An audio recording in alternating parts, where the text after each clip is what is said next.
नमस्कार मित्रांनो, आज आपला सिलेबसचा टॉपिक नंबर 10 या ठिकाणी आपण अभ्यासाला घेतलेला आहे। तर आपण थोडक्यात रिवाइज करण्याचा प्रयत्न करू। याआधी आपण काय काय बघितलं होतं।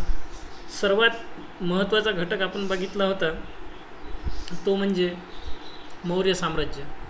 मौर्य साम्राज्यानंतर खूप मोठा दीर्घ परिसर मौर्यांनी व्यापला होता हे आपण बघितलं होतं। मौर्य साम्राज्यानंतर मग भारतात हळूहळू वेगवेगळे घटक या ठिकाणी यायला लागले आणि त्यातला पहिला घटक म्हणजे वायव्य भारतामध्ये गुजरातच्या भागामध्ये शक, कुशाण, क्षत्रप यांनी आपली सत्ता निर्माण केली हे बघितलं।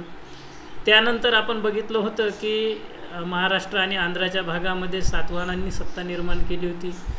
उडिशाच्या भागामध्ये चेदी वंशानं सत्ता निर्माण केली होती हे बघितलं होतं आपण।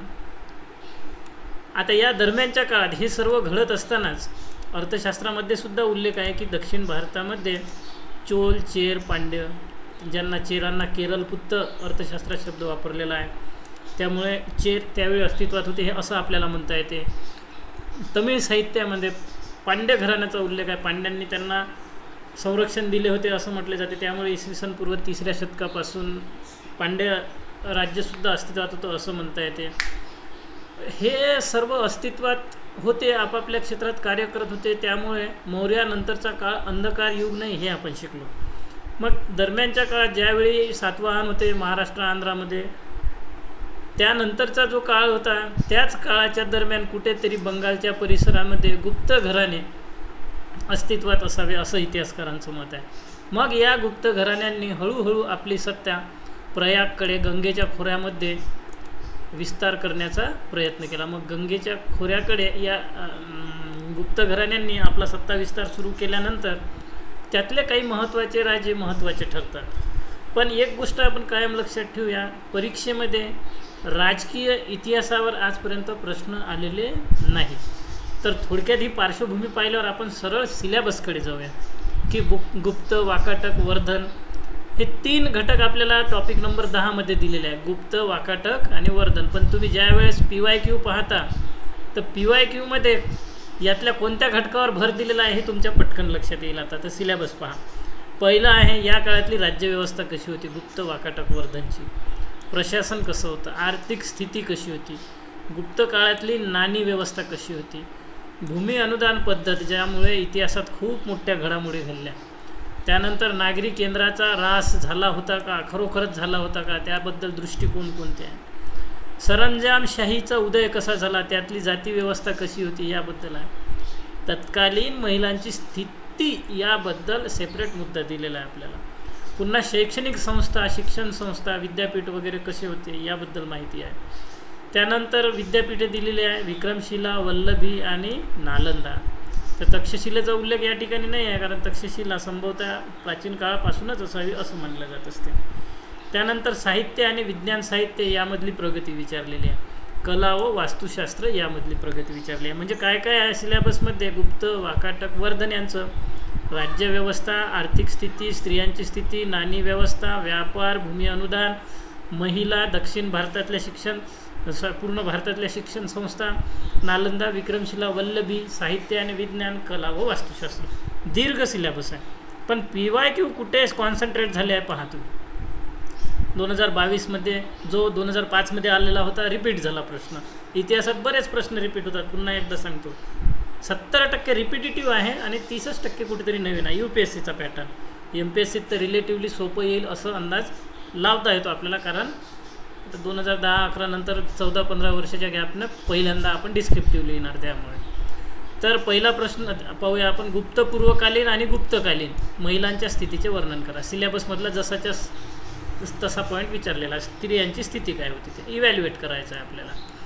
त्यानंतर गुप्त व गुप्तोत्तर काळातील सामाजिक आणि आर्थिक विकास यातून जी जटिलता आली समाजामध्ये, जी गुंतागुंत आली ती कशी होती आणि त्यातून वर्णाश्रम व्यवस्था कशी दिसून येते गुप्त आणि गुप्तोत्तर काळामध्ये, त्याबद्दल आपल्याला वर्णन करायचं आहे, लिहायचं आहे। सामंतवादाचे विविध टप्पे, सामंतवाद कसा गुप्त काळामध्ये विकसित झाला आहे या आणि त्याचा भारतीय राज्यव्यवस्थेवर कसा परिणाम झाला हे ॲनालाइज करायचं आहे। सामंतवादावर आला म्हणजे महिलांची स्थिती, सामाजिक आर्थिक स्थिती, सामंतवाद, त्यानंतर संस्कृत साहित्याने मध्ययुगीन भारतासाठी कोणती मानके निश्चित केली होती? इव्हॅल्युएट विथ एक्झाम्पल, म्हणजे संस्कृत साहित्याची उदाहरणं द्यायची आपल्याला. त्यानंतर गुप्त काळात जमीन अनुदानाची प्रक्रिया राज्याच्या विकेंद्रीकरणाशी जोडली होती, याच्याशी तुम्ही सहमत आहेत का? म्हणजे ज्या भूमी अनुदान गेलं ब्राह्मणांना श्रमणांना, त्यातून विकेंद्रीकरण झालं, त्यातून सरंजाम उदय झाला, याच्याशी तुम्ही सहमत आहे का?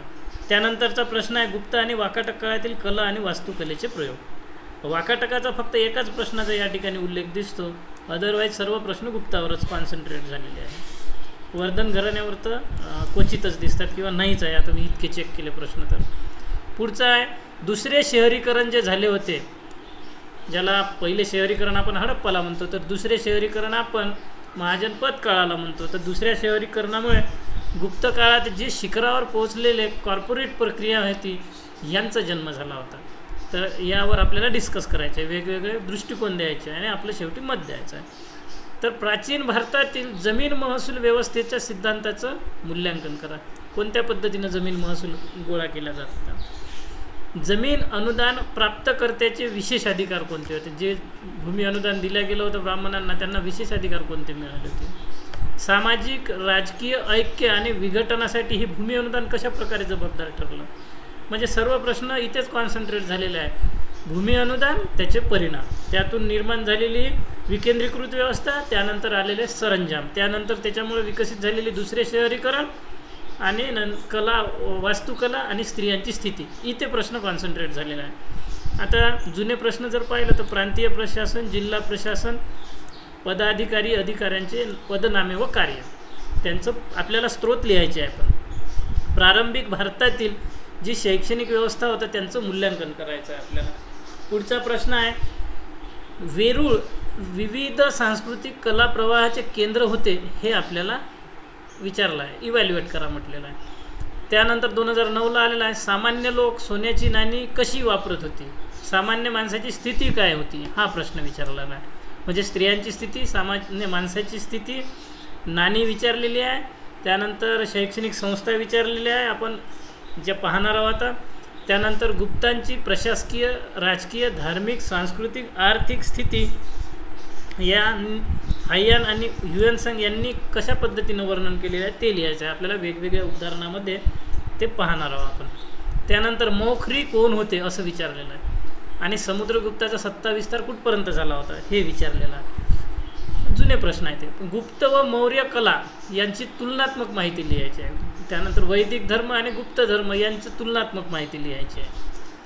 तर मग आता आपल्याला स्रोत कोणकोणते आहे? तर सगळ्यात मोठा स्रोत आहे साहित्य, दुसरा स्रोत आहे पुरातत्वीय पुरावे, तिसरे स्रोत आहे विदेशी साहित्य, जसं हायन आलं होतं गुप्त काळामध्ये, त्यांना फाकुको नावाचं प्रवास वर्णन त्याचं लिहिलेलं आहे. इत्सिंग आला होता, त्यानं त्याचं प्रवास वर्णन लिहिलेलं आहे. वायुपुराण, विष्णू पुराण, ब्रह्मांड पुराणे यामध्ये गुप्ताबद्दल माहिती आहे. त्यानंतर मृच्छकटिकम जे आहे त्यामध्ये राजांची नावं आहे, राज्यांनी कुठे कुठे विजय मिळवला गुप्त राजांनी त्यांची माहिती आहे. देवी चंद्रगुप्तममध्ये माहिती आहे. पुरातत्वीय पुरावे आहे आपल्याकडे, अलाहाबादची प्रशस्ती आहे गुप्ताची, एरनचा अभिलेख आहे, गुप्तची नाणी आहे. इतके पुरावे आपल्याकडे आहे ज्यातून गुप्त इतिहास पुढे मांडला जातो. मग गुप्ताचं सामान्यपणे सत्ता कोणत्या परिसरामध्ये कॉन्सन्ट्रेट झालेली होती? गुप्ताची सत्ता. तर आपण एक गोष्ट म्हणू शकतो की जो आताचा गंगे खोरेचा भाग आहे, जे त्यांनी बंगालमधून त्यांची सत्ता सुरू केली होती, तर विंध्यपर्यंत, म्हणजे जिथे सातवाहनाची सत्ता येऊन थांबते आणि त्यानंतर सातवाहनानंतर लगेच वाकाटक येतात त्या ठिकाणी त्यांना रिप्लेस करून, तर या वाकाटकाच्या सत्तेपर्यंत, दख्खनपर्यंत गुप्त साम्राज्याची सत्ता होती असं म्हणता येते. तर थोडीशी आपण टाईमलाईन चेक करण्याचा प्रयत्न करू. तसं आपल्याला राजकीय इतिहासात परीक्षेत येत नाही, पण साधारणपणे आपल्या एक डोक्यात टाईमलाईन तयार असली म्हणजे उत्तर लिहायला सोपं जाते. जसं की गुप्त घराण्यात बरेच राजे होऊन गेले, पण महत्त्वाचे राजे जे होते ज्यामुळे या घराण्यांचा विस्तार झाला, साम्राज्य निर्मितीला सहाय्य मिळाले, पहिला होता चंद्रगुप्त पहिला. आणि यांनी काय केलं होतं, जे लिच्छवी घराणं होतं, जे बुद्ध काळापासून होतं, भगवान बुद्धाच्या काळापासून स्ट्रॉंग घराणं होतं, स्ट्रॉंग राजसत्ता होती, एक मोठं राज्य होतं, त्या घराण्यासोबत चंद्रगुप्त पहिल्याने विवाह संबंध जोडले आणि त्यामुळे लिच्छवी घराणे आणि गुप्त घराणे हे, आता गुप्त घराणे ऑलरेडी बंगालच्या परिसरात होते, लिच्छवीसुद्धा उत्तर बिहारच्या परिसरात होते. त्यामुळे साम्राज्य विस्ताराला एक अनुकूल दिशा या ठिकाणी मिळाली असं म्हणता येईल आपल्याला. त्यानंतर मग आता हे सर्व एक झाल्यामुळे पुढं जो चंद्रगुप्त पहिल्याचा मुलगा आला होता, समुद्रगुप्तच म्हणू आपण सरळ सरळ, तर यानं याची सत्ता जे बंगालमधला जो परिसर होता, बंगालमधल्या परिसरापासून हा इकडे प्रयागकडे हळूहळू वळला. मग याचं केंद्र प्रयाग झालं होतं, ज्याला आपण अलाहाबाद वगैरे नंतरच्या काळात म्हटलेलं आहे. याच समुद्रगुप्ताची प्रयाग प्रशस्ती हरिसेनने या ठिकाणी लिहिलं होती. या प्रयाग प्रशस्तीत समुद्रगुप्त आणि त्या घराण्यातील राजांची नावं व इतर राजांची नावंसुद्धा त्या प्रयाग प्रशस्तीमध्ये उल्लेख केलेला आहे. या समुद्रगुप्ताने जितके विजय मिळवले होते ते विजय पाहता विन्सेंट स्मिथ या ब्रिटिश इतिहासकारानं म्हटलं आहे की हा भारताचा नेपोलियन आहे. त्यानंतर जे प्रयाग प्रशस्तीमध्ये प्रयागला या ठिकाणी समुद्रगुप्त आणि गुप्त घराण्याची माहिती दिली आहे, याची पुष्टी आपल्याला वाकाटक अभिलेख जे आहे या ठिकाणी मिळतात, आपल्याला त्या अभिलेखामध्ये पाहायला मिळतात. आता आपण पुष्टी मिळाली त्यामुळे इतिहास लेखन करायला सोपं जाते, कारण दोन ठिकाणी एकच गोष्ट सांगितलेली आहे. पण आपण एक गोष्ट त्याच वेळेस लक्षात ठेवली पाहिजे की हे जे वाकाटक घराणे आहे हे पुढच्या काळात जसं चंद्रगुप्त एकने लिच्छवी घराण्यासोबत वैवाहिक संबंध जोडून साम्राज्य विस्तार केला होता, त्याचप्रमाणे समुद्रगुप्ताचा जो मुलगा होता चंद्रगुप्त विक्रमादित्य, यानं त्याची मुलगी म्हणजे या समुद्रगुप्ताची नात मुलाची मुलगी हे वाकाटक घराण्यात दिली होती. आणि तिचं नाव प्रभावती गुप्त ज्याला म्हटले जात असते. पुढे तिने हळूहळू साम्राज्यसुद्धा केलं. ज्यावेळेस तिचा पती जो वाकाटक राजा होता मरण पावल्यानंतर जवळजवळ 20 वर्ष तिने राज्य केलं असं मानलं जात असते. मग याच प्रकारचं जे धोरण होतं विवाह संबंधाचं धोरण चंद्रगुप्त दुसरा जो विक्रमादित्य नावाने ओळखला जाते त्याच्या आजोबाप्रमाणे चंद्रगुप्त पहिल्याप्रमाणे धोरण राबवलं होतं विवाह संबंधाचं. वाकाटकासोबत संबंध जोडले होते आणि स्वतः नागवंशीसोबत लग्न केलं होतं त्यानं. म्हणजे अशा प्रकारे वैवाहिक संबंधातून एक चांगलं साम्राज्य निर्माण करण्यासाठी चंद्रगुप्त विक्रमादित्यानं प्रयत्न केला होता. आता याची प्रशंसासुद्धा केलेली आहे फाय यांना फाकुको नावाच्या ग्रंथामध्ये की चंद्रगुप्त दुसऱ्याच्या राज्यामध्ये प्रजा सुखी होती, कायदा सुव्यवस्था होती, सर्व काही व्यवस्थित होतं आणि जे राजधानी आहे पाटलीपुत्र हे सुखी आणि समृद्धी आहे असं म्हटलेलं होतं यांनी. आता हे वाक्य लक्षात ठेवा, फाय यांचं आहे सुखी आणि समृद्ध पाटलीपुत्र. कारण याला काउंटर करणारं वाक्य पुढे आपल्याला अभ्यास करायचा आहे, ते म्हणजे जो युवान श्वांग आला होता हर्षवर्धनच्या काळात, त्यानं पाटलीपुत्राला पाटलीग्राम म्हटलेला आहे. तर तो थिअरीमधल्या पार्टमध्ये आपण पुढे पाहूया. त्यानंतर दुसरा आहे चंद्रगुप्त IIचं वर्णन. कालिदास यांनी प्रशंसा केलेली आहे चंद्रगुप्त विक्रमादित्याची. त्यानं काय म्हटलं, ज्याप्रमाणे रात्री असंख्य तारे असतात, चांदणे असतात, तरी पण चंद्राचं महत्त्व वेगळंच असते, कारण चांदणं हे त्याचं वेगळं महत्त्व आहे. त्याचप्रमाणे राजे कितीही असो या पृथ्वीवर, पण चंद्रगुप्त विक्रमादित्यासारखा राजा नाही आहे, अशा प्रकारची प्रशंसा याने केलेली आहे. आणि याच काळामध्ये जे वेगवेगळे अनार्य अब्राह्मणी तत्व, स्थानिक तत्व, ब्राह्मण तत्व एकत्र येऊन वेगवेगळे भक्ती संप्रदाय विकसित होत होते. त्यातलाच एक म्हणजे वैष्णव संप्रदाय यावेळी विकसित होत होता. पुढचा महत्त्वाचा राजा आहे कुमारगुप्त पहिला. आता हा महत्त्वाचं कारण आहे, यानं नालंदा महाविहाराची स्थापना केली होती. आता कुमारगुप्त हे स्वतः ब्राह्मण राज्य होते. वैष्णव धर्मालासुद्धा यांनी, वैष्णव पंथालासुद्धा यांनी पॅटर्नाइज केलं होतं, राजाश्रय दिला होता. पण यांनी नालंदा महाविहार बौद्ध भिक्षूसाठी, बौद्ध धर्मासाठी निर्माण केलं होतं. याचा खर्च करून किंवा यांना मेंटेनन्ससाठी जमीन अनुदान देऊन नालंदा महाविहाराची निर्मिती करून काम चालू केलं होतं. त्यामुळे एक धर्मनिरपेक्षतेचा संदेश देणारा राजासुद्धा याला म्हणता येत असतो. कुमारगुप्ताच्याबद्दल माहिती देणारा मंदसौर अभिलेख आहे आपल्याकडे.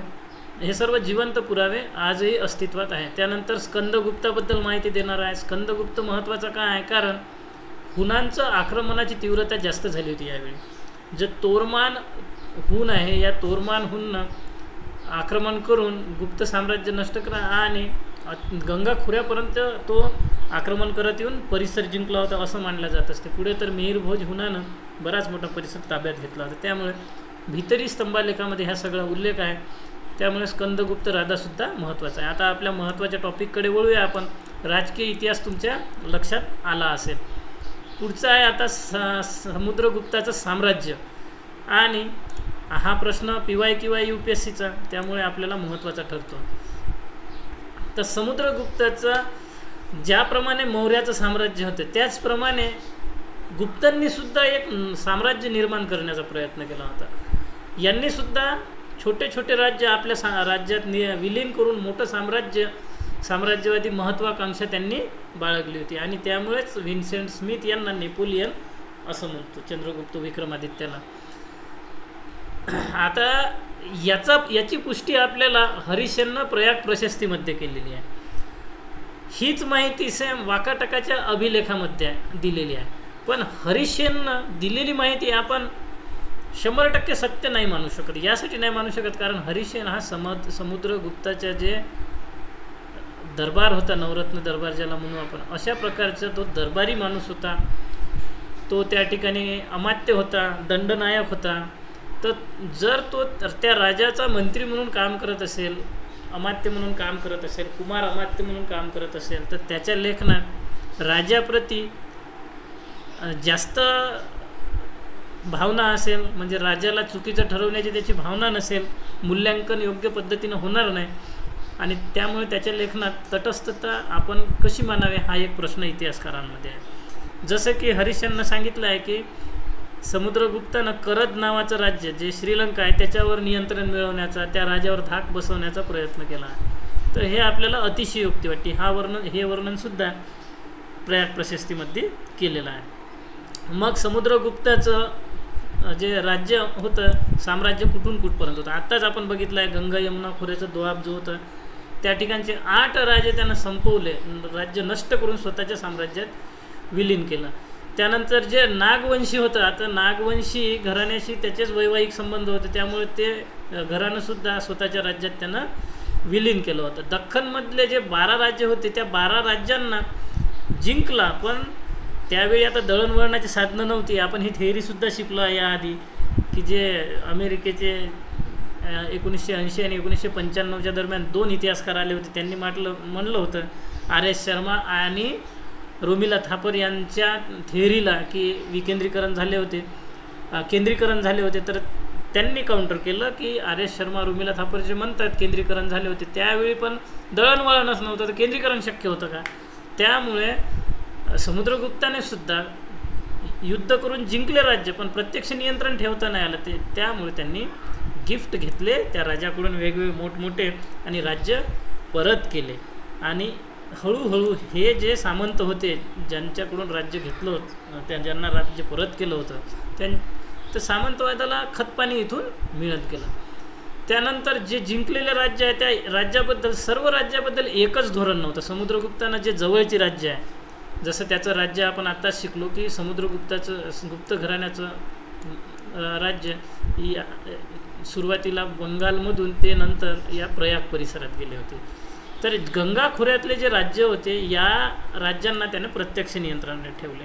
पण हे जे दूरवरचे दख्खनमधले राज्य आहे या परिसरातल्या राज्यांना त्यांनी जिंकलं आणि त्यांच्याकडून गिफ्ट घेतलं, आर्थिक काही लाभ घेतले आणि राज्य परत केलं. मग याचे डबल फायदे झाले. एक म्हणजे ते त्यांच्या अधीन होते आणि सामंतवादाला खतपाणी मिळत गेलं.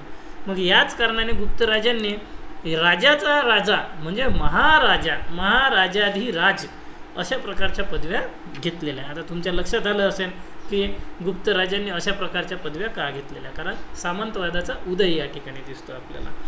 अशा प्रकारची अधीनस्थ राज्य व्यवस्था त्यांना निर्माण केली होती. मग हे सामंत प्रामाणिक राहील याची काहीच शाश्वती नव्हती. मग प्रामाणिक राहण्यासाठी परत त्याचे जे चंद्रगुप्त पहिल्याचं धोरण होतं वैवाहिक संबंध जोडणे, मग समुद्रगुप्ताने सुद्धा वैवाहिक संबंध जोडण्याला प्रारंभ केला. जे जिंकलेले राजे होते त्यांच्यासोबत, सामंतासोबत वैवाहिक संबंध जोडले आणि राज्य प्रबळ करण्याचा प्रयत्न केला. अशा प्रकारे राजकीय विस्तार, साम्राज्य निर्माण करून व्यावहारिक धोरणाने प्रशासकीय नियंत्रण ठेवण्याचा प्रयत्न केला गेला. आता जसा समुद्रगुप्त महत्त्वाचा मोठा राजा होता, तसा चंद्रगुप्त दुसरा किंवा विक्रमादित्य, किंवा ज्याला मेहरौली स्तंभालेख दिल्लीच्या स्तंभालेखामध्ये फक्त चंद्र म्हटलेला आहे, तो चंद्रगुप्त विक्रमादित्य, याचासुद्धा विस्तार आपल्याला महत्त्व आहे, याचंसुद्धा योगदान महत्त्वाचं आहे आपल्याला. तर चंद्रगुप्त विक्रमादित्य यांचा का राजकीय आणि सांस्कृतिक क्षेत्रात अमूल्य योगदान देणारा ठरलेला आहे. कारण गुप्त साम्राज्याची जी आधारशिला आहे, ज्याला सुवर्णकाळ म्हणून नंतर इतिहासकारांनी म्हटलेलं आहे, ही बिरुदावली चंद्रगुप्त विक्रमादित्याच्या काळात जी सांस्कृतिक, ऐतिहासिक, कला, व्यापार, धार्मिक क्षेत्रात वेगवेगळे बदल झाले, त्यामुळे सुवर्णयुगाची कल्पना या काळात वापरल्या गेलेली आहे. तर या चंद्रगुप्त विक्रमादित्याचा साम्राज्य विस्तार कुठे कुठे होता, तर जो मेहरौलीचा अभिलेख आहे, ज्यामध्ये चंद्रराजा म्हटलेला आहे, इथं असा उल्लेख केलेला आहे की चंद्रगुप्त विक्रमादित्याने सिंधू क्षेत्र म्हणजे बाहलिक क्षेत्र जिंकले होते. म्हणजे सप्तसिंधूचा परिसर चंद्रगुप्त विक्रमादित्याच्या ताब्यात होता असं म्हणता येते. त्यानंतर जे शक राजे होते गुजरातमध्ये, या गुजरातच्या शक राजांना चंद्रगुप्त विक्रमादित्यानं पराभूत केलं, त्यामुळे त्याला शकारी सुद्धा म्हटलेला आहे. शकारी शब्द स्टेट बोर्डात सुद्धा वापरलेला आहे. आणि चांदीची नाणी आणि उदयगिरीचा अभिलेख या ठिकाणी सुद्धा गुजरातच्या शकांना चंद्रगुप्त विक्रमादित्यानं पराभूत केला याचा उल्लेख दिसतो आपल्याला. त्यानंतर चंद्रगुप्त विक्रमादित्याचं व्यापार कोणत्या परिसरात होता, तर मध्य देश जो आहे तो अतिशय श्रीमंत आणि समृद्ध आहे असं फाह्यांनं म्हटलं होतं. म्हणजे फाह्यांनं गुणगान गायलेले आहेत पाटलीपुत्राचे, चंद्रगुप्त विक्रमादित्याचं चांगलं म्हटलेलं आहे. गुजरातवर नियंत्रण ठेवल्यानं आधी जो चंद्रगुप्त मौर्याच्या नंतरच्या काळात रोमन व्यापार थोडाफार राज झाला असेल, कारण वेगवेगळे राज्य आले होते, शक, कुशाण, क्षत्रप, क्षरा. पण चंद्रगुप्त विक्रमादित्यानं गुजरातवर नियंत्रण मिळवलं आणि त्यामुळे जे महत्त्वाचं बेरीगाजा बंदर होतं यावर पुन्हा व्यापाराची निर्मिती झाली. आणि कारण या ठिकाणी चांदीची नाणी गुप्त काळातली आढळून आली. मग याच काळात धार्मिक सहिष्णुतासुद्धा अस्तित्वात होती, कारण स्वतः जो चंद्रगुप्त विक्रमादित्य होता हा वैष्णव पंथ मानत होता. आणि आपण एक गोष्ट लक्षात ठेवायला पाहिजे की जे उत्तर भारतातून दक्षिण भारतामध्ये श्रमण, ब्राह्मण यांचं स्थलांतर झालं होतं, यामध्ये दक्षिण भारतातील जे स्थानिक तत्व आहे ते दक्षिण भारताचे स्थानिक तत्व या आर्याच्या धार्मिक जे कल्पना होत्या त्यामध्ये संमिश्र होत गेल्या. आणि त्याच आर्याच्या धार्मिक संकल्पना प्लस दक्षिण भारतात जे स्थानिक अनार्य होते किंवा स्थानिक लोक होते यांच्या धार्मिक संकल्पना, यातून जो भक्ती संकल्पनेचा उदय झाला, जे यातून एक संमिश्र तत्व निर्माण झालं, ते म्हणजे मग नंतर वेगवेगळे भक्तिपंथ निर्माण झाले. त्यापैकीच एक म्हणजे वैष्णवपंथ असं म्हणता येते. मग ते जो चंद्रगुप्त विक्रमादित्य होता तो स्वतः वैष्णव, आणि त्याचा जो मंत्री होता वीरसेन हा शैव होता, आणि त्याचा जो सेनापती होता चंद्रगुप्त विक्रमादित्याचा तो आम्रकार्दव हा बौद्ध होता. म्हणजे वास्तविक धर्मनिरपेक्षता अशा पद्धतीचं चंद्रगुप्त विक्रमादित्याच्या काळात दिसून येते. मग कला साहित्य, कालिदास, त्यानंतर वराहमिहिर अशा प्रकारचे मंत्री वीरसेन हे सर्व नवरत्न चंद्रगुप्त विक्रमादित्याच्या दरबारात होते, ज्यांनी विपुल साहित्याची निर्मिती केली, जे आपण आता पाहणार आहोत पुढे. या सर्व घडामोडीमुळे चंद्रगुप्त विक्रमादित्याच्या काळामध्ये जी साहित्य, कला, स्थापत्य, राज्यविस्तार या गोष्टी ॲडव्हान्स झाल्या, त्यामुळे सुवर्णयुग असं म्हटलं जात असते. त्यानंतर पुढचा आता आलेला PYQY चंद्रगुप्ताचं प्रशासन कसं होतं आणि सामंतवादाचा उदय कसा झाला त्याबद्दल आहे. तर आर्थिक आणि सैन्यदृष्ट्या आपण फ्युडलिझम किंवा सरंजाम कशाला म्हणतो, आर्थिक आणि सैन्यदृष्ट्या राजकीय प्रभावाने जो शक्तिशाली मध्यस्थ वर्ग निर्माण होत असतो ज्याच्याकडे सैनिकसुद्धा असतात, ज्याच्याकडे राजकीय प्रभावसुद्धा असतो, ज्याच्याकडे आर्थिक प्रभुत्वासाठी अर्थसत्तासुद्धा असते, ह्या सर्व गोष्टी असणारा जो वर्ग निर्माण होतो तो म्हणजे सरंजाम वर्ग आहे. म्हणजे आणि हे जे तत्व आहे याला फ्युडॅलिझमचं तत्व म्हटलं जाते. पॉलिटिकल राजकीय वर्ग, सरंजामदाराचा राजकीय वर्ग.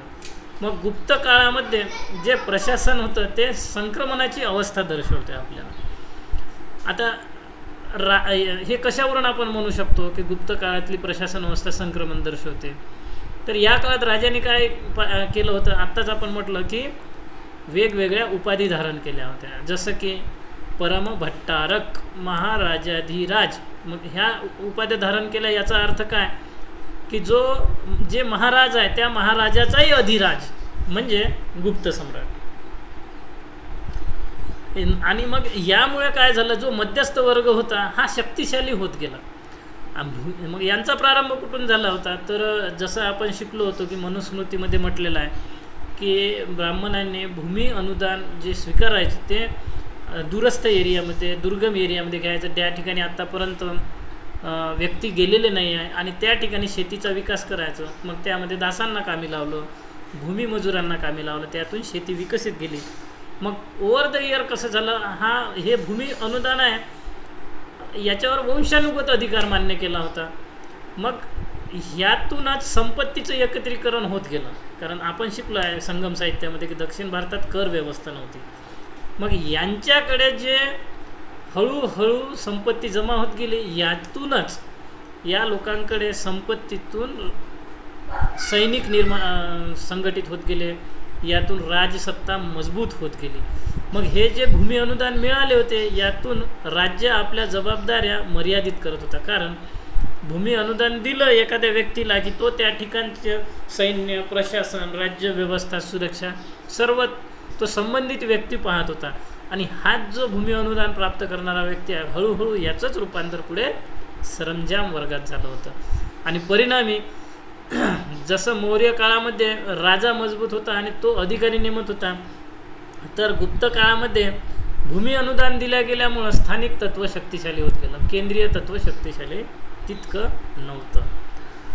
आता दुसरं कारण असं सांगता येते आपल्याला गुप्त प्रशासनातलं जे सरंजामदार वर्ग होता यांच्याबद्दल, की गुप्त सम्राट स्वतःची तुलना इंद्र, वरुण, यम, कुबेर यांच्याशी करतो. प्रयाग प्रशस्तीमध्ये याचा उल्लेख आहे की राजा स्वतःची तुलना इंद्र, वरुणाशी करतो.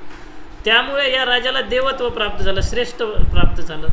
आणि याचा अर्थ त्याच्या अधीनस्थ जे शक्तिशाली लोक होते ते त्याच्या हाताखाली काम करेन आणि हा देवासारखा वर असेल. मग याच काळात जी भक्ती परंपरा उदयास आली होती, भक्ती परंपरेत याच प्रकारचं एक तत्व होतं की जो भक्त आहे त्या भक्ताचा तो भक्त ईश्वराचं नामस्मरण करून ईश्वराच्या अधीनस्थ राहील. मग हे जे सामंत होते हे सुद्धा राजाच्या अधीनस्थ होते. आणि याच्या पुढच्या अवस्थेत म्हणजे जे शेतकरी किंवा दास होते हे सामंताच्या अधीनस्थ होते, म्हणजे त्यांच्यावर निष्ठा होती.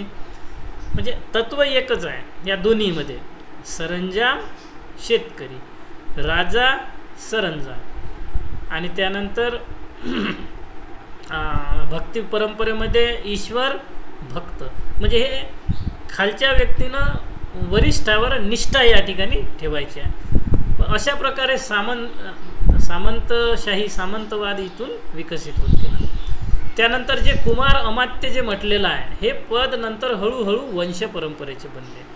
जसं की वैशाली येथे मुद्रा सापडलेली आहे आणि कुमार अमात्य या पदाचा त्या नाण्यावर उल्लेख आहे. तर या पदावरील जी व्यक्ती होती ती इतर पदसुद्धा धारण करू शकत होती असं या ठिकाणी लिहिलेलं आहे. म्हणूनच हरिसेन जो आहे प्रयाग प्रशस्ती लिहिणारा तो स्वतः महादंडनायक होता, स्वतः संधी विग्रहक होता, तो स्वतः कुमार अमात्यसुद्धा होता. मग कुमार अमात्य म्हणजे कोण? तर आजच्या काळातील जो कलेक्टर किंवा जिल्हाधिकारी, जो जिल्ह्याचा प्रमुख आहे प्रशासनातला, त्याला आपण कुमार अमात्य असं म्हणतो. त्या गुप्त काळामध्ये जी स्थानिक तत्व आहे ते स्थानिक तत्व हळूहळू विकसित होत गेलं होतं. तर आपल्याला आता थोडंसं जे प्रशासन आहे गुप्त काळातील त्याकडे थोडंसं लक्ष देऊ आपण. तर जे प्रांत होतं तर प्रांताला भुक्ती म्हटल्या जात होतं आणि या प्रांताचा प्रमुख होता उपरीक महाराज. आत्ताच आपण म्हटलं होतं की जो प्रांताचा प्रमुख आहे तो उपरीक महाराज आणि यांच्यावर जो होता तो महाराजाधिराज म्हणजे राजाचा राजा जो गुप्त सम्राट होता तो. आणि जे छोटे छोटे राजे होते त्याच्या अंतर्गत जसे 8 राजे त्यांना गंगेच्या खोऱ्यातले जिंकले होते म्हणजे मग या राजांना उपरीक महाराज म्हटलं गेलेलं आहे. उपमहाराज त्याच्या अंतर्गत जसं की कुमार गुप्ताने पुंड्रवर्धन भुक्तीमध्ये जयदत्त नावाचा उपरीक महाराज नियुक्त केला होता. जयदत्त उपरीक महाराज नेमणूक केला होता पुंड्रवर्धनला. कोणा? कुमारगुप्तानं. मग या जयदत्तानं काय केलं होतं? विषयपतीची नियुक्ती केली होती. मग विषयपती म्हणजे कोण? तर हा जो विषयपती आहे हा जिल्ह्याचा प्रमुख होता, जिल्हाधिकारी होता, कुमार अमात्य होता. म्हणजे थोडक्यात काय, आणि हे दामोदरपूर अभिलेखामध्ये लिहिलेलं आहे की जे सम्राट होते गुप्त सम्राट याच्या अंतर्गत उपरीक महाराज होते जिंकलेले राजे आणि तो स्वतः श्रेष्ठ होता गुप्त सम्राट महाराजाधिराज. मग उपरीक महाराज विषयपती किंवा कुमारअमात्याची नियुक्ती करत होता. आणि हा कुमारअमात्य म्हणजे कोण असावा? मग पुन्हा बळी तो कानपिळी, ज्याच्याकडे जास्त पैसा, ज्याच्याकडे जास्त पावर, ज्याच्याकडे जास्त शेती, ज्याच्याकडे जास्त भूमी अनुदान, मग हा कुमारअमात्य नेमला जायचा. मग स्थानिक प्रशासनसुद्धा यावेळेसचं कसं होतं तर सौराष्ट्र अभिलेखामध्ये नगर परिषद अस्तित्वात होती अशा प्रकारचे उल्लेख आहे. या ठिकाणी समित्या अस्तित्वात होत्या अशा प्रकारचा उल्लेख आहे. तर अशा प्रकारे इंडियन जे फ्युडलिझम आहे, भारतीय जो सरंजामवाद आहे, याचं मूळ हे भूमी अनुदान या छोट्या घटकामध्ये आहे. भूमी अनुदानाचे उल्लेख कुठे होते? मनुस्मृतीमध्ये भूमी अनुदानाचे उल्लेख होते असं आपण मागच्या लेसनमध्ये शिकलेला. त्यामुळे ही गोष्ट आता लक्षात आली असेल तुमच्या की जे भूमी अनुदान आहे त्या भूमी अनुदानानं जे सरंजामदार वर्ग आहे यांच्या नियुक्तीचा मार्ग तयार केला होता. तर आता आपल्याला प्रशासनाची तुलना एक दोन वेळा प्रश्न हा विचारलेला आहे. मौर्य काळातील प्रशासन आणि गुप्त काळातील प्रशासन. तर मौर्य काळातील प्रशासन पाहता राजा हा प्रमुख होता यावेळेसचा. तर राजाची शक्ती व प्रभावात वृद्धी झाली होती मौर्य काळामध्ये. धर्म अर्थ याच्या आधारे राज्याची निर्मिती होत होती आणि जो मध्यस्थ ब्राह्मण वर्ग आहे तो मध्यस्थ ब्राह्मण वर्ग मौर्य काळामध्ये नियंत्रित होता आणि मौर्य राजांनी पितृसत्ताक राजेशाही निर्माण केली होती. या उलट गुप्त काळामध्ये काय केलं होतं की जे राजे होते त्यांनी स्वतः महाराजाधिराज सारख्या उपाधी धारण केल्या होत्या. आणि मग महाराजाधिराज जर यांनी उपाधी धारण केली तर याचा अर्थ त्याच्या हाताखाली त्याच्या अंतर्गत सुद्धा इतर महाराज असेल. मग हे जे अंतर्गत किंवा अधीनस्थ राजे होते हेच म्हणजे सरंजामदार राजे होते. आणि राजाने देवत्व यांनी धारण केले होते कारण इंद्र वरुण यांच्याशी स्वतःची तुलना केली होती. असं आत्ताच आपण बघितलं. कुठला अभिलेख होता तो? प्रयाग प्रशस्ती. आणि मौर्यांनी सुद्धा देवत्व असं म्हणण्यापेक्षा देवनाम पियदस्य अशोकाने म्हटलेलं होतं.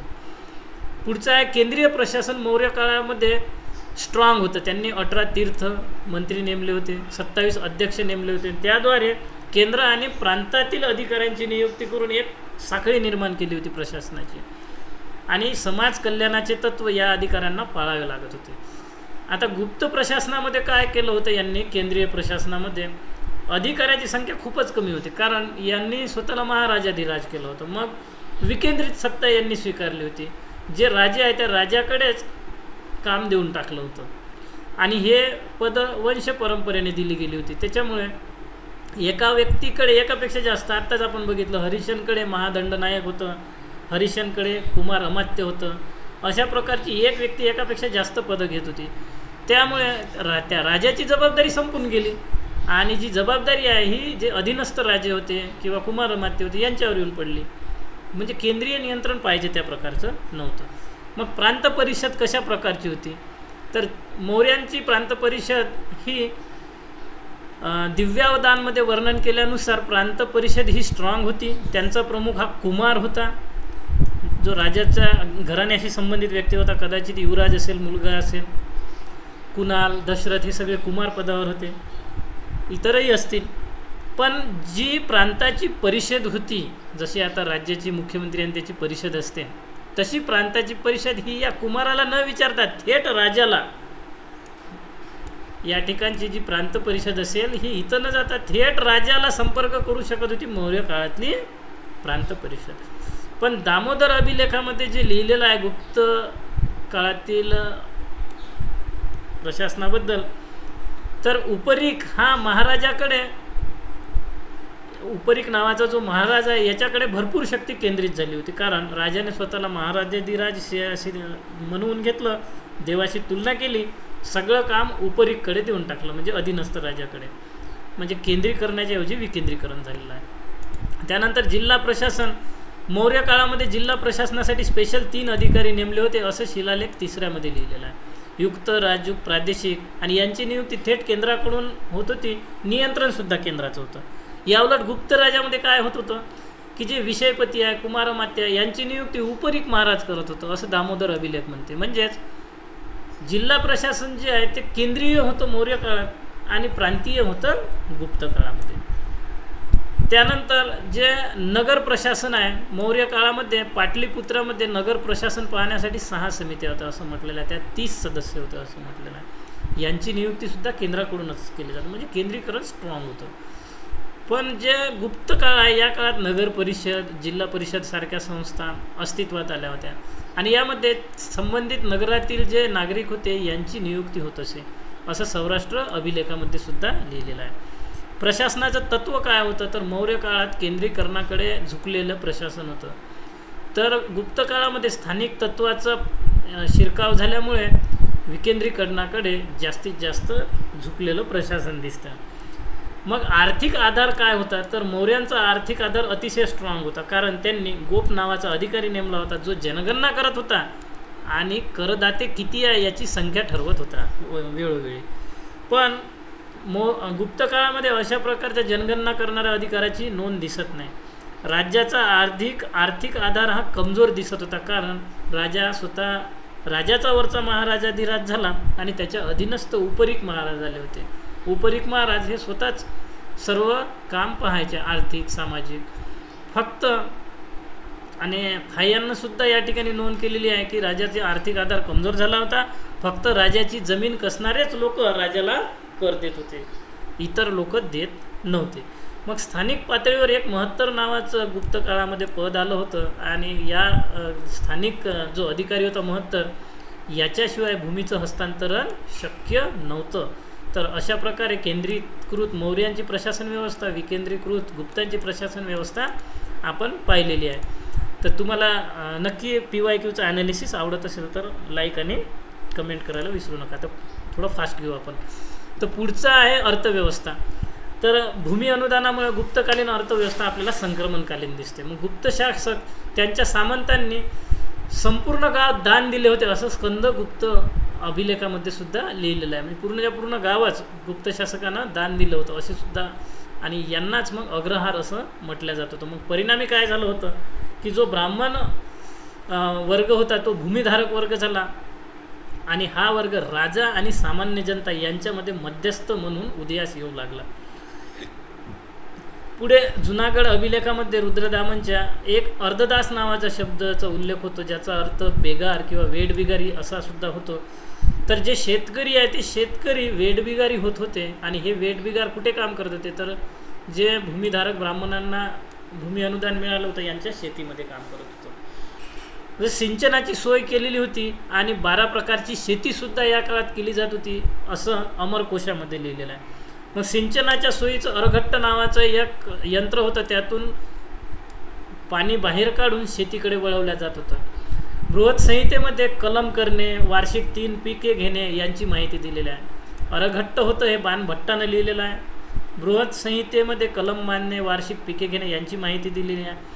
याच काळामध्ये जमीन मोजून तिचं कर ठरवण्याचं सुद्धा कौशल्य हळूहळू विकसित होत होतं. पण असं म्हणता येते की मोठ्या प्रमाणात मेगालिथ संस्कृती या काळात आली होती. त्यानंतर लोखंडी वस्तू होत्या, तरीही पशुपालनाचं महत्त्व खूप जास्त होतं कारण वनांची रक्षण केलं जात होतं. इथून हस्तिदंत, औषधी, कस्तुरी यांचा व्यापारसुद्धा केला जात होता. आणि याच काळात हळूहळू वर्णव्यवस्थेचा शिरकाव होत असल्यामुळे जे शूद्र आहे यांना 2 प्रकारची कामं मनुस्मृतीमध्ये सांगितली होती. एक म्हणजे सेवा आणि तिसरं म्हणजे शिल्पकाम.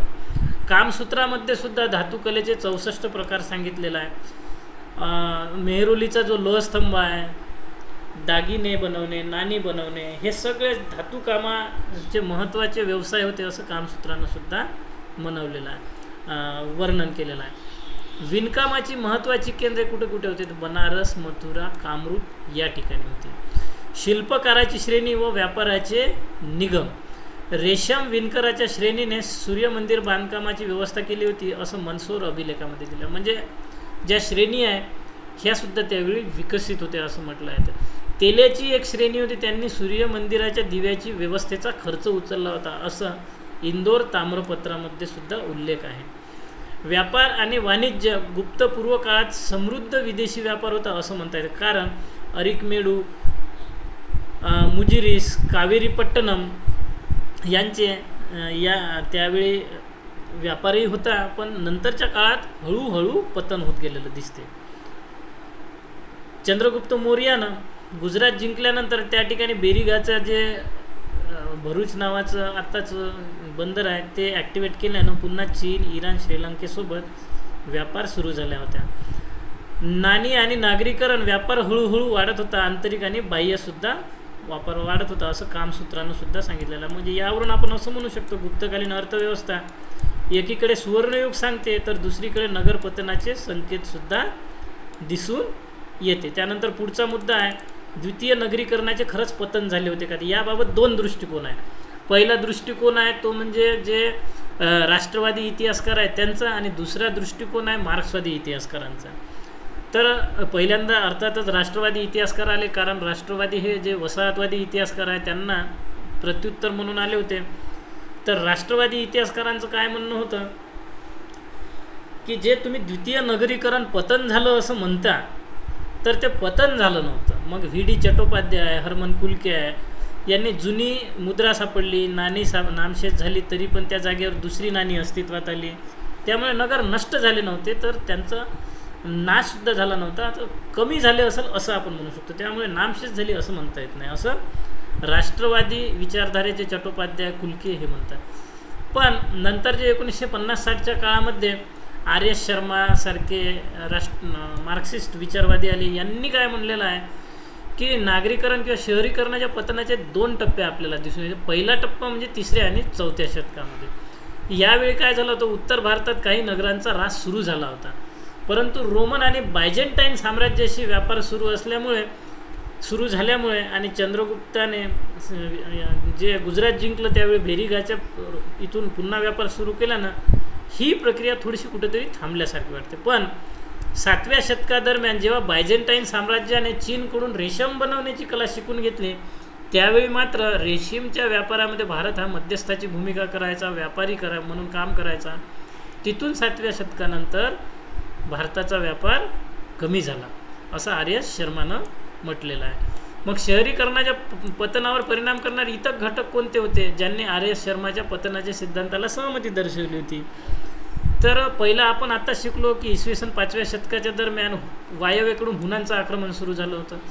त्यामुळे जो खुष्कीचा मार्ग होता, जमिनीवरील व्यापार होता, तो व्यापार वायव्याकडूनच होता, तिथूनच हे लोक आक्रमण करायचे, तर तो व्यापार खंडित झाला.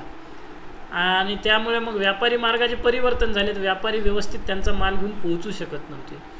हळूहळू कृषी उत्पादन जे होतं स्थानिक ठिकाणचं ते नगरी केंद्रात जाणं, ज्याची आवक कमी होऊन गेली. परिणामी शहरांचा हळूहळू नाश झाला. आता सामान्य जनतेची स्थिती कशी होती यावर सुद्धा प्रश्न आलेला आहे की गुप्त काळात सामान्य जनतेची स्थिती कशी होती. तर गुप्तकालीन सामाजिक व्यवस्था ही एक गुंतागुंतीची संरचना आहे, हे आपण लक्षात ठेवलं पाहिजे. जुनागड अभिलेखामध्ये अर्धदास आणि बेगारांची स्थिती वाईट होती हे म्हटलेलं आहे. आणि बेगारांच्या उल्लेखाबाबत स्कंद पुराणामध्ये सुद्धा लिहिलेलं, वात्सायनाच्या कामसूत्रामध्ये सुद्धा बेगारांची स्थिती वाईट होती असं म्हटलेलं आहे. ते भूमी अनुदानित शेतीवर काम करायचे याचे उल्लेख दिसून आलेले आहे. मग सोन्याची नाणी आपल्याला मोठ्या प्रमाणात आहे, सुवर्णयुग आहे असं म्हटलेलं आहे काही इतिहासकारांनी. मात्र ही सोन्याची नाणी कोणासाठी होती? तर फक्त अभिजन वर्गासाठी होती, व्यवहार करणाऱ्या लोकांसाठी होती, भूमीची खरेदी विक्री करणाऱ्यासाठी होती, व्यापारी देवाणघेवाण करणाऱ्यांसाठी होती आणि उच्च अधिकाऱ्याचे वेतन देण्यासाठी होती. त्याच्यामुळे सामान्य जनतेशी या सुवर्णयुगाचा, या सोन्याच्या नाण्यांचा काही संबंध नव्हता. तर तांब्याची जी नाणी आपण खूप होती असं म्हटलं जात असते, तर तांब्याची नाणी कमी प्रमाणात आढळून आली. यावरून आपण असं म्हणू शकतो की तांब्याची नाणी म्हणजे कमी मूल्याची नाणी. म्हणजेच कमी मूल्याची नाणी वरिष्ठ वर्ग कसा वापरणार, तो कनिष्ठ वर्ग वापरणार. तांब्याची नाणी जर कमी सापडली याचा अर्थ ग्रामीण जे जीवन होते, जे कनिष्ठ वर्ग होता त्यांची परिस्थिती वाईट होती. त्यांचं पाहिजे त्या प्रमाणात त्यांना जीवन जगता येत नव्हतं योग्य तऱ्हेचं, आणि त्यामुळे अर्थव्यवस्थेचा हळूहळू ऱ्हास झाल्याचं म्हटलेलं आहे. आणि सामान्य जनता खरेदी विक्रीसाठी कवडीचा वापर करत होते असं फाह्यांना लिहून ठेवलेलं आहे. म्हणजे परिस्थिती जे सुवर्णयुगाचं वगैरे म्हटलेलं आहे ते अभिजन वर्गासाठी होतं, तर फाह्यांना जे म्हटलेलं आहे की सामान्य जनता कवडीचा वापर करून खरेदी विक्री करत होते, तर यांना ते सुवर्णयुग लागू होत नाही. तांब्यासारख्या कमी मूल्याच्या नाण्याची कमतरता असल्याने वस्तू विनिमय पद्धतीसुद्धा प्रचलित होती असं फाह्यांना म्हटलेलं आहे. दरबारी कुलीन लोक संस्कृत बोलत होते आणि सामान्य जनता आणि स्त्रिया प्राकृत बोलत होते असं कालिदासाच्या साहित्यात वर्णन केलेलं आहे. म्हणजे काय, समाज विभाजित झालेला होता. कुलीन वर्ग संस्कृत बोलतात, सामान्य वर्ग आणि स्त्रिया प्राकृत बोलतात, अशा प्रकारे विभाजित समाज होता. मग यावरून आपण एक गोष्ट म्हणू शकतो, अभिजन वर्गाची स्थिती चांगली होती, मात्र सामान्य जनतेची स्थिती समान पातळीत दिसत नसल्याने गुप्ताचा जो सुवर्णकाळ आहे याला सुवर्णकाळ कसा म्हणावे हा प्रश्नच आहे.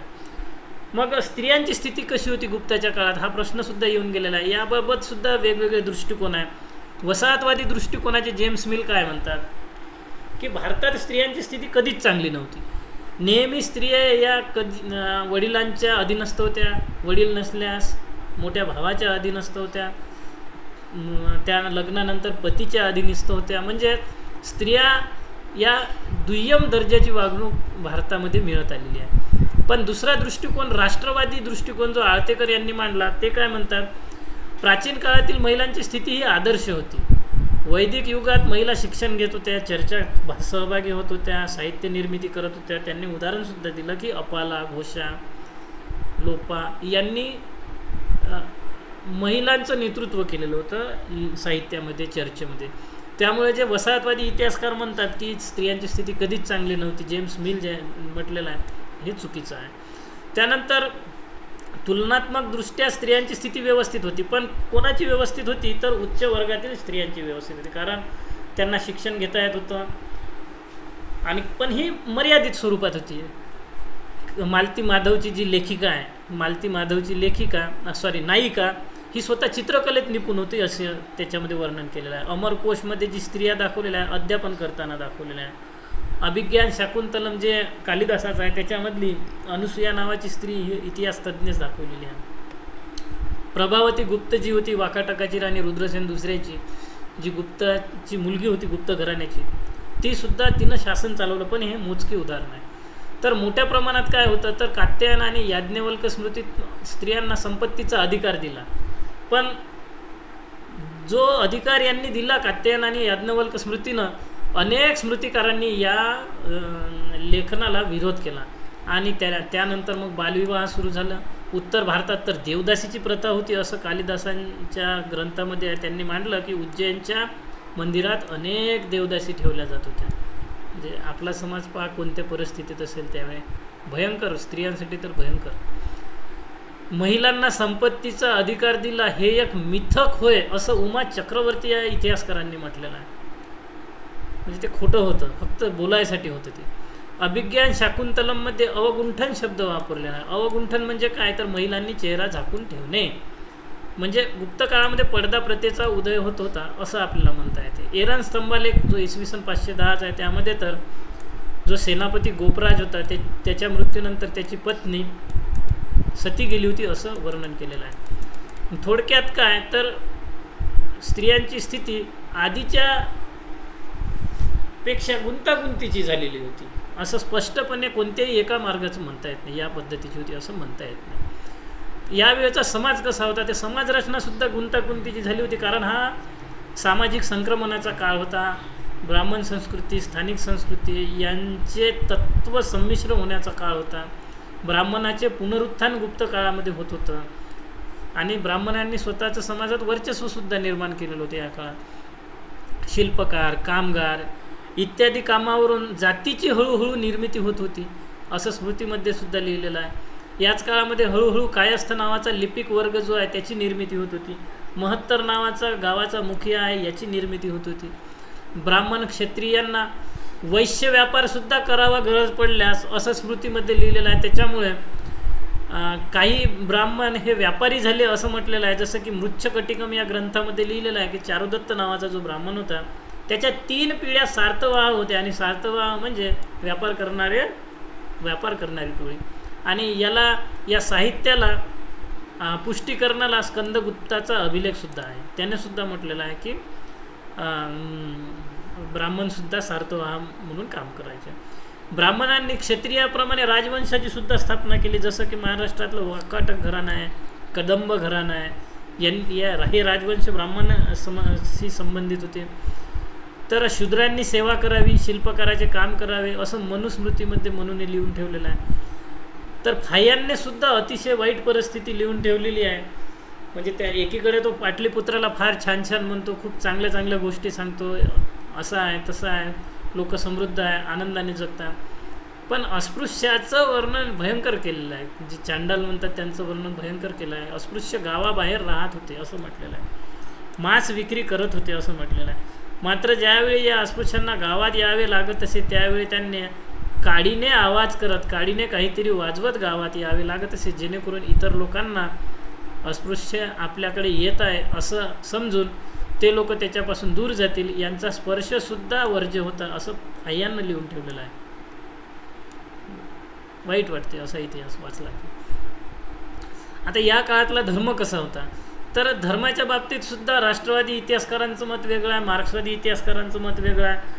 तर कारण धार्मिक पंथाची विविधता आणि अंतर्गत गुंतागुंत गुप्त काळामध्ये मोठ्या प्रमाणात दिसून येते. गुप्त काळात सर्वांगीण विकासासह धार्मिक समन्वय दिसून येतो. वैष्णववाद या पंथाच्या उदयामुळे तत्कालीन समाजात कनिष्ठ आणि वरिष्ठ अशी दरी दूर करण्यासाठी भक्तिभावनेचा विकास झाला. मग विदेशी आक्रमणामुळे हिंदू धर्माला मोठा आघात झाला होता, पण गुप्तांनी हिंदू धर्माची पुनर्स्थापना केली होती असं राष्ट्रवादी विचारप्रवाह म्हणतो. म्हणजे हिंदू धर्म पुनर्स्थापित केला गुप्तांनी असं राष्ट्रवादी इतिहासकार म्हणतात. तर आता एक गोष्ट लक्षात ठेवायची आपल्याला, राष्ट्रवादी इतिहासकार हे जे त्यांच्या आधीचे वसाहतवादी इतिहासकार आहे यांना काउंटर करण्यासाठीचा हा मतप्रवाह होता.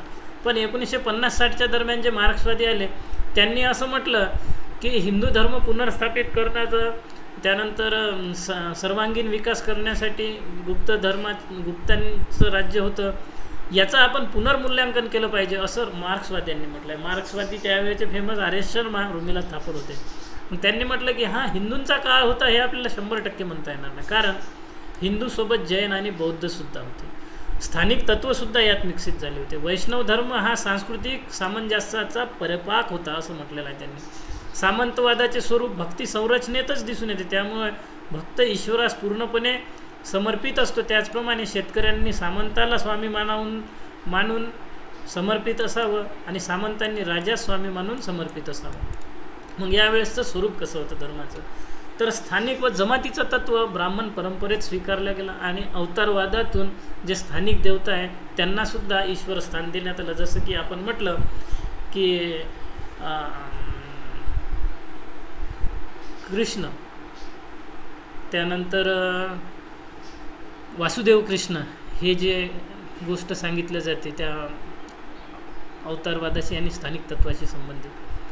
वृक्षपूजा ब्राह्मणांनी स्वीकारली, मूर्तिपूजा यज्ञ या स्थानिकांनी स्वीकारली आणि हे सगळं एकत्र येऊन वैष्णव भक्ती पंथाचा विकास होत गेला. म्हणजे दोन्ही तत्व एकत्र आले. यावेळेचं नवीन तत्व दिसते म्हणजे जे पुरुष प्रधान संस्कृती होती किंवा पुरुष क्रियाशीलता दिसून येत होती आधीपासूनच, या पुरुष क्रियाशीलतेला स्त्रियांचं सहकार्यसुद्धा महत्त्वाचं मानलं गेलं आणि हे ईश्वराच्या रूपापासूनच सुरुवात केलं. विष्णूसोबत लक्ष्मी दाखवली गेली, शिवासोबत पार्वती दाखवल्या गेली. म्हणजे धर्माचं स्वरूप हे स्त्री आणि पुरुष यांचं संमिश्रण दाखवण्यात आलं. इथून षडदर्शनाचा चिंतनाचा विकास झाला आणि अशा प्रकारे गुप्तकालीन धर्मव्यवस्था विविधतेने परिपूर्ण होती असं म्हटलं जात असते. मग वैदिक धर्म गुप्त धर्मात काय फरक होता हा प्रश्न येऊन गेलेला आहे. तर वैदिक धर्माचा उद्देश काय होता की त्यावेळी जे वैदिक आर्य आले होते यांनी स्वतःचा भौगोलिक विस्तार करणे हा उद्देश होता. म्हणून त्यांनी जे इंद्र होता, ज्याला पुरंदर म्हटलेला आहे, किल्ला नाश करणारा, याला आपलं प्रमुख मानलं होतं आणि त्यातून आपला स्वतःचा भौगोलिक विस्तार करण्याचा. मग लोखंड नव्हतं त्यांच्याकडे, तर मग जंगल साफ करून शेतीची स्थापना करायची. शेतीची स्थापना कशी करायची, तर अग्नीच्याद्वारे जंगल जाळायचं, शेती निर्माण करायची. मग त्यांच्या देवता अग्नी होती, म्हणजे शेतीसाठी अग्नी आवश्यक, भौगोलिक विस्तारासाठी इंद्र पुरंदर आवश्यक, असे दोन त्यांचे प्रमुख देवता. यावेळी यज्ञयाग, प्रार्थना, यज्ञबळी, कर्मकांड वैदिक धर्मात महत्त्वाचं होतं. पुरोहिताशिवाय यज्ञच होत नव्हता यांचा, कर्मकांड यांच्याशिवाय अशक्य होतं. आता यावेळी प्रतीकांची पूजा, टोळ्या, हे सर्व करायचे. पण गुप्तकालीन धर्मात या परंपरेत थोडा बदल झाला.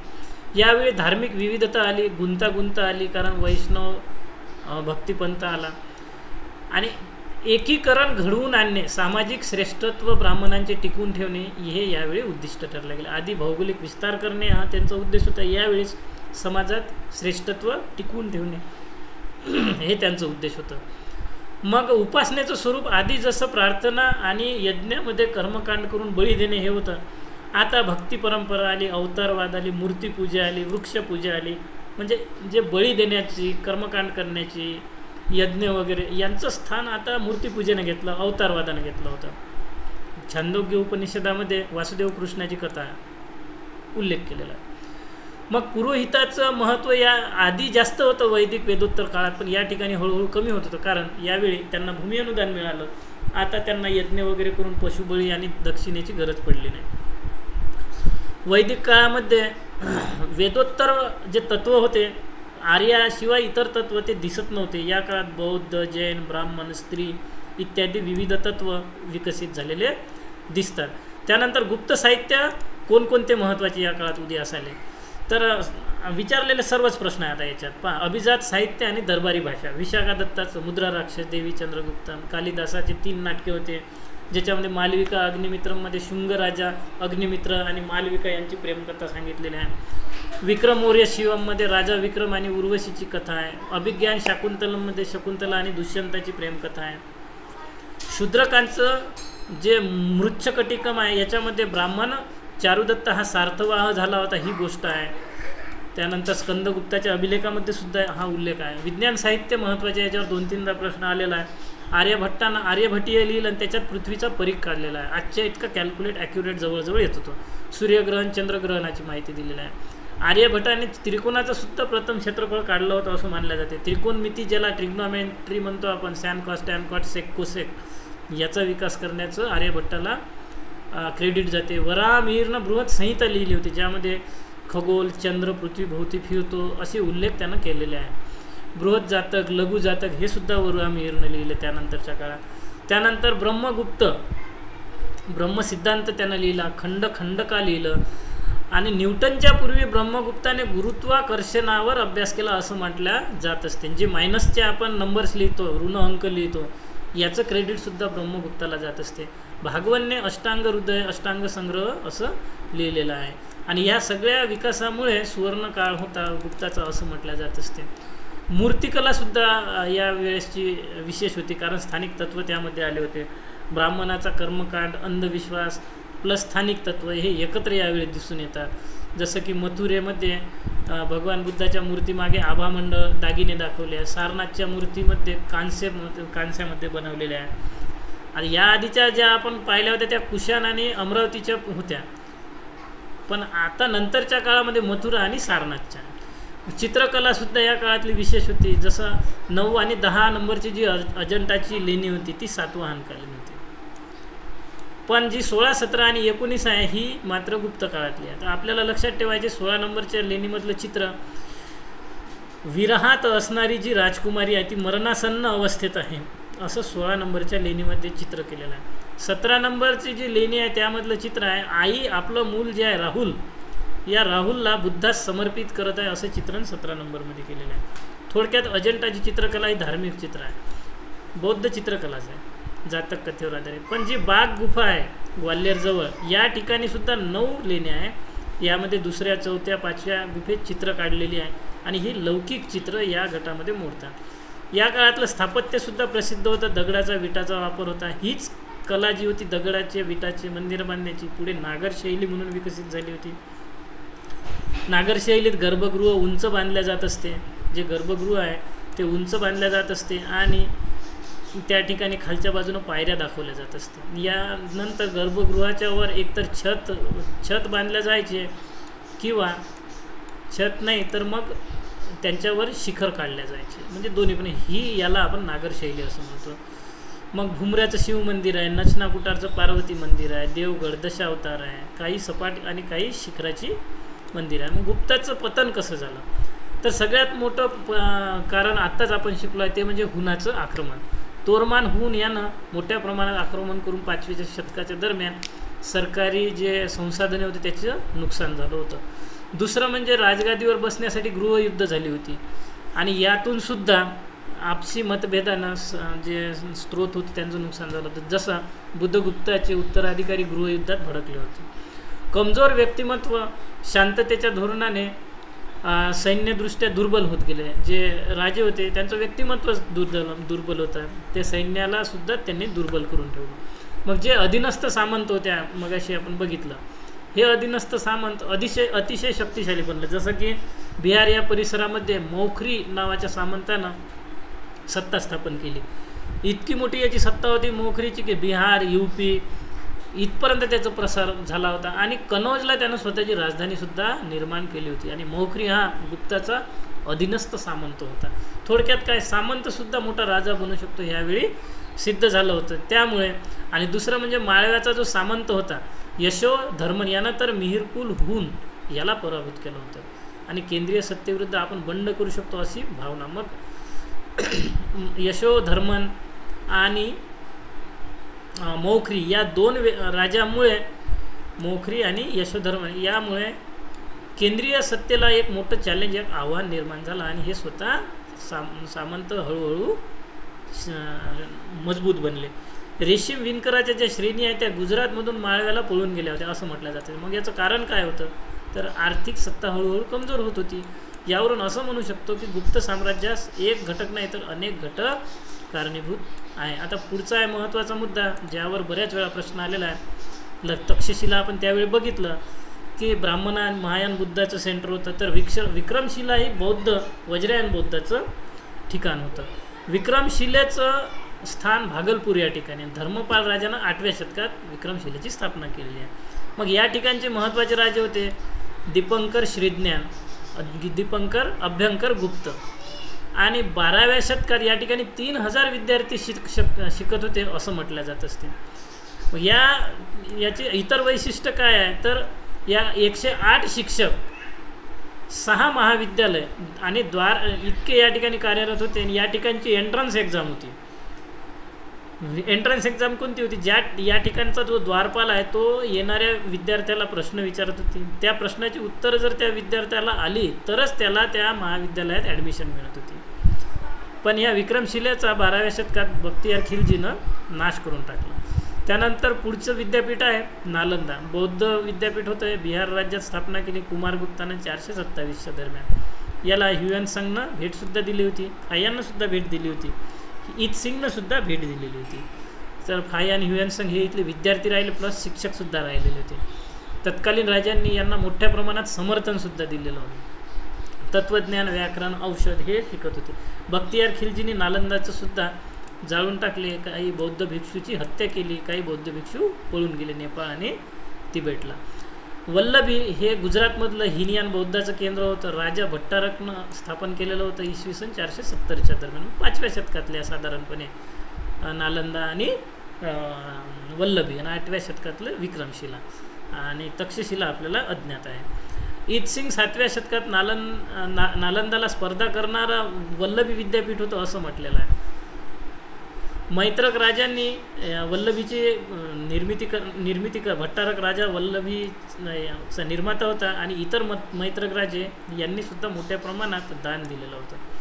आणि इथले विद्यार्थी राजपथावर नेमण्याससुद्धा योग्य होते असं म्हटलं जात असते. अरबांनी जे 8व्या शतकामध्ये आक्रमण केलं होतं या 8व्या शतकामध्येच म्हणजे 5व्या शतकात निर्मिती 8व्या शतकात संपलं होतं वल्लभी विद्यापीठ. कदाचित बख्तियार खिलजीच्या वेळेस तर त्यांना संपवलंच असतं.